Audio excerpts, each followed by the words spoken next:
बिस्मिल्लाहिर्रहमानिर्रहीम।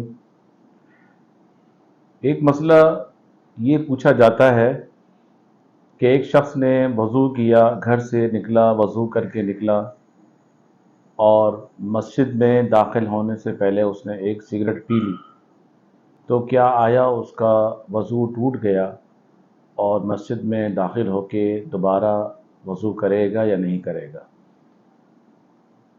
तो सिगरेट पीने से वज़ू तो नहीं टूटता, अलबत्ता मस्जिद में दाखिल होने से पहले सिगरेट पीना, जैसा आपने बहुत से लोगों को देखा होगा कि वो आखिरी कश लगाते हैं और वो सिगरेट फेंक कर फिर मस्जिद में दाखिल होते हैं, तो उनके मुंह में इंतहाई शदीद सिगरेट की बदबू होती है, तंबाकू की बदबू होती है।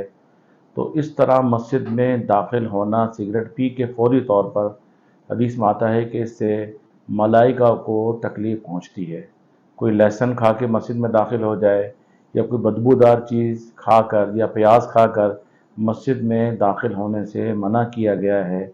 मस्जिद में मलाइका रहमत की मौजूदगी होती है, उनको भी इससे तकलीफ़ पहुंचती है और इसके साथ साथ जो नमाजी हजरात हैं उनको भी इससे अजियत और तकलीफ़ पहुंचती है।